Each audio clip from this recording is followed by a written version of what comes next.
Ça, c'est moi, quand j'ai acheté ma Transalp en septembre dernier. Tout fier de mon nouveau destrier, l'aventure commençait, sans même savoir ce que cette moto allait m'apporter réellement. Le truc, c'est qu'on a rarement un retour par la suite quand on essaye des motos.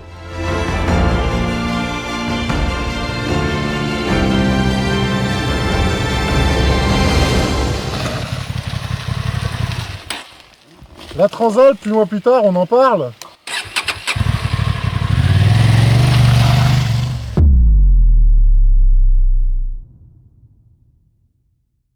Il y a 8 mois, je vous présentais en vidéo la Honda 750 Transalp, la mienne.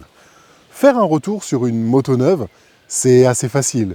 On n'a pas le ressenti des kilomètres et en général, tout se passe plutôt bien. Étant donné que c'est la mienne, je me suis dit qu'il était évident de vous faire un retour après 8 mois, ainsi que 4500 km environ, à son guidon. Certaines choses sont assez bonnes et d'autres très moyennes, et je vous en parle dans cette vidéo. Pour commencer, je n'ai pu faire que 4500 km durant cet hiver, puisque les essais moto me permettent de rouler avec d'autres motos, et donc je partage les kilomètres entre la mienne et les motos des autres. À savoir que la plus grande utilisation de cette moto est lors de mes tournages, donc assez chargés, souvent en duo et sur tout type de sol.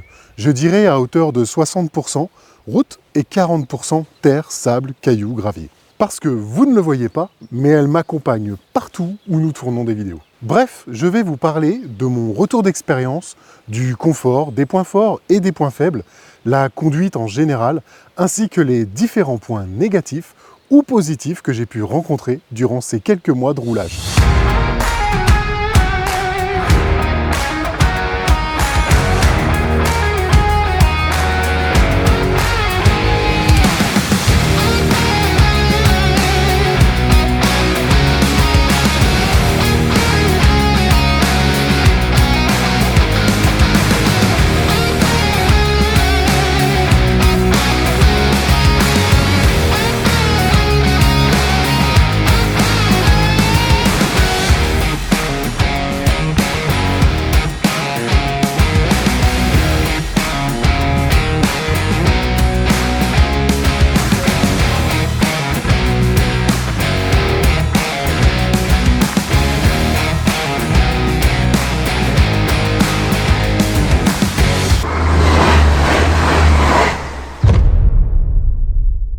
Pour commencer, on va parler consommation.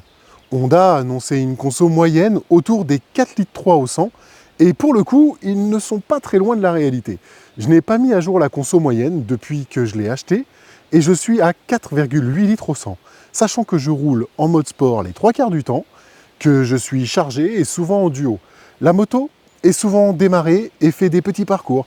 Bref, elle n'a pas souvent une utilisation sur des grandes routes, je ne trouve donc pas ça réellement déconnant. Côté entretien, mis à part l'entretien du rodage qui m'a coûté une centaine d'euros, je n'ai pas encore eu l'occasion d'effectuer son premier entretien annuel.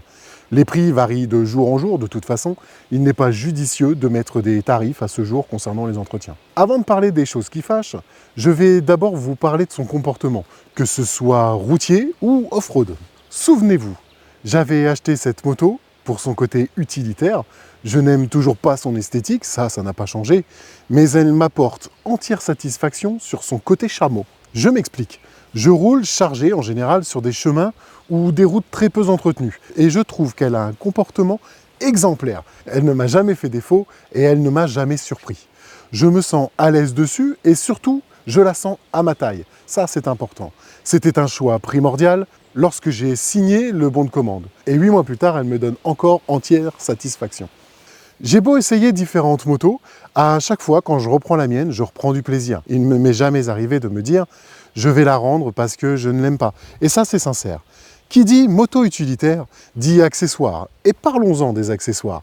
J'avais équipé la moto presque entièrement avec des accessoires SW Motec, c'est toujours le cas, que ce soit au niveau des sacoches latérales, de la sacoche de selle, des crash bars, de l'extension de béquilles. Eh bien, je dois dire qu'après avoir subi le froid, le gel, la pluie, le soleil, la chaleur, la boue, le sable et les différents cailloux, les sacoches sont toujours entières et elles ne me montrent aucune usure prématurée. Et pour le coup, avoir mis le budget dans des sacoches de marque, ça n'aura pas été inutile. Alors oui, d'autres marques sont tout à fait utiles, tout aussi résistantes, mais là, en l'occurrence, je parle des miennes. Un reproche tout de même sur l'extension de béquilles, certes hyper pratique, puisque ça permet de positionner sa moto sur des surfaces non stabilisées, mais le souci, c'est que ça rallonge la béquille de quelques millimètres, limitant ainsi la pose de la moto sur des surfaces légèrement dégradées. Je m'explique. En rallongeant la béquille d'environ 5 mm, la moto se tient plus droite. Et si un caillou ou une ornière se positionne à côté, vous ne pouvez simplement pas baisser la béquille, avec vous dessus, sachant que moi je fais déjà 100 kg. Autant vous dire que je l'aplatis déjà pas mal. La solution proposée par Honda est de couper la béquille pour enlever un petit bout et de ressouder. Solution que je ne choisirais pas, j'ai pas envie de commencer à découper les parties de ma bécane juste parce que des têtes pensantes ont mal pensé. Les parements de chez Honda ont fait leur preuve plus d'une fois dans les buissons, lors de passages un peu exigus, et sincèrement, c'est pas ce que je conseille. Ils sont assez souples, en plastique, et ne retiennent en rien le poids de la moto quand elle tombe. Les crash bars font un super boulot, même si la moto n'est jamais réellement tombée. Ils protègent les parties carénées de tout ce qui peut croiser notre chemin, que ce soit les buissons ou autres. Le sabot moteur, quant à lui, il fait un boulot, mais alors remarquable. On entend les cloches sonner de temps en temps quand on passe dans des routes avec des cailloux, signe qu'il protège assez bien les collecteurs. La selle, qui elle est une selle confort, que j'ai fait chez les Selleries Confort, j'en suis assez content aujourd'hui. Au début, elle était un peu raide, ça donnait mal aux fesses et j'avais l'impression que le gel et la mousse ne faisaient pas bien leur travail. Bref, je suis arrivé autour des 3500 km et j'ai trouvé qu'elle s'était légèrement affaissée et offrait du coup un confort vraiment sympa. C'est comme tout en fait. Il faut attendre un petit peu que tout se fasse et que ça ait son utilité. Maintenant, on va parler des options que j'aurais peut-être dû prendre parce que lorsque j'ai acheté la moto, j'ai voulu faire des économies de bout de chandelle, comme tout le monde. Même si le prix des options est parfois un petit peu excessif, voire beaucoup, il y a des options que j'aurais dû prendre. Et je parle notamment des poignées chauffantes, qui m'auraient sincèrement sauvé les doigts tout l'hiver. C'est une option que je n'ai pas voulu prendre parce que oui, on est des bad boys, on est des anciens, on a peur de rien, mais croyez-moi, quand il fait moins de degrés avec des gants été, vous avez hâte d'arriver. Donc si je peux vous conseiller une option, ce serait bien celle-ci. Si vous roulez comme moi, en toute saison, sous la pluie et le froid, le soleil, les poignées chauffantes peuvent être un bon investissement. Deuxième chose, la béquille centrale. Ça, c'est pareil. C'est quelque chose que je ne pensais ne jamais utiliser parce que j'en ai jamais eu réellement l'utilité.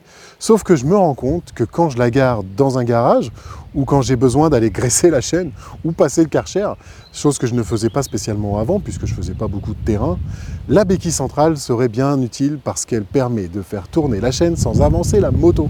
Bon, eh ben, je vous garantis que moi, je me promène dans mon hangar pour graisser ma chaîne parce que la moto roule, évidemment. Voilà une deuxième option que j'aurais pu mettre dans la moto. Pour la bulle haute, je me rends compte aujourd'hui que le déflecteur que j'ai installé sur ma bulle ne bouge pas. Ici, il permet de diriger le vent au-dessus de la casquette de mon casque. Si je l'enlève, le vent s'engouffre et c'est désagréable. Donc il est tout le temps là et une bulle haute chez Honda aurait pu permettre d'éviter d'avoir un accessoire en plus posé sur la bulle. Mais bon, bref, c'est du petit détail. Bon, et si on parlait un petit peu de ses qualités et de ses défauts à cette moto? Je vais être assez bref sur ce sujet puisque chacun trouvera une qualité différente ou un défaut différent par rapport à son utilisation.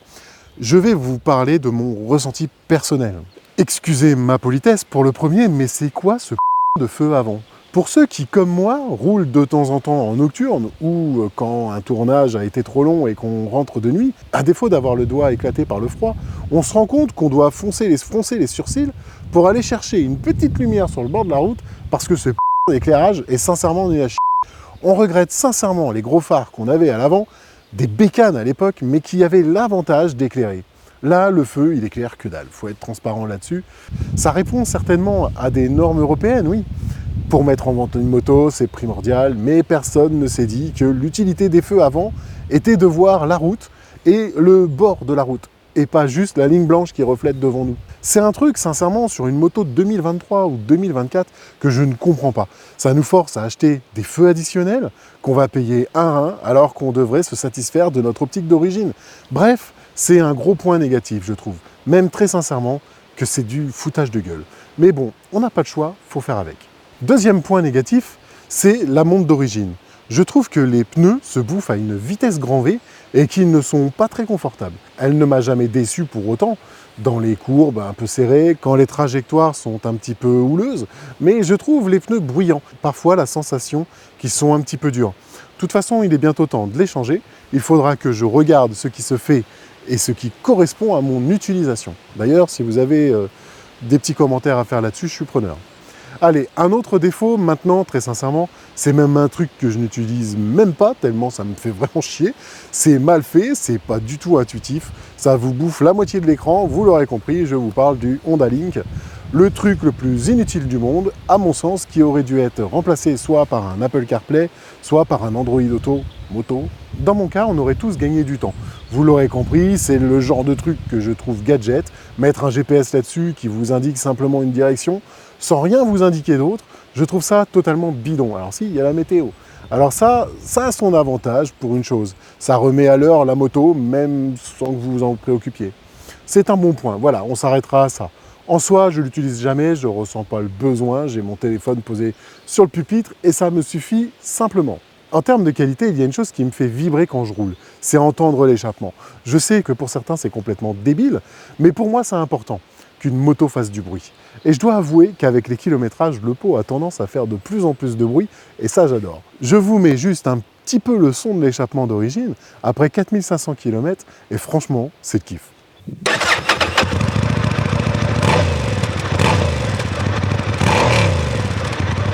Une autre qualité aussi, c'est sa polyvalence.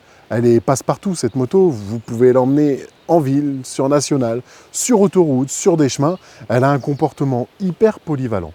À chaque fois que je l'utilise, elle ne me paraît jamais trop haute, jamais trop lourde. Elle semble parfaitement équilibrée et ça c'est rassurant. Son moteur aussi, même si parfois il semble un petit peu juste quand on a des coups de pression. Mais quand on veut mettre la poignée dans l'angle, ça reste un moteur qui a du répondant, qui monte un peu dans les tours et qui permet de se défaire des situations un peu délicates comme doubler un camion. Pour rouler sur des terrains où on part un peu faire le con, je trouve que ce moteur répond à toutes les exigences qu'on pourrait avoir sur une moto. Alors, il fait pas 150 chevaux, certes, mais il est polyvalent. Et ça, c'est encore un bon point, je trouve. Pour en finir, est-ce que 8 mois plus tard, je préconiserais d'acheter cette moto à des gens? J'ai envie de dire qu'en 2024, il y a eu quand même pas mal de sorties et qu'on a aujourd'hui du choix. La Transalp, ça reste une moto basique, simple, pas trop chère et qui a quand même des caractéristiques assez sympas. Je dirais que tout se joue réellement au niveau de l'esthétisme. On aime sa tronche ou on n'aime pas. Moi, je l'aime pas, mais elle a un côté utilitaire que j'adore. C'est ce qui fait aujourd'hui que je la kiffe, cette moto. Mais ça ne peut pas plaire à tout le monde.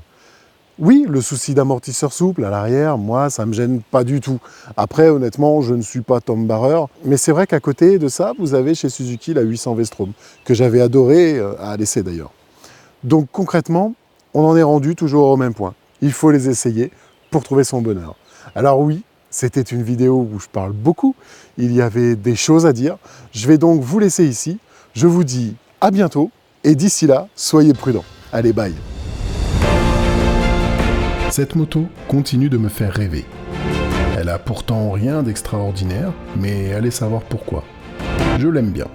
Elle doit avoir, à mes yeux, ce petit truc en plus.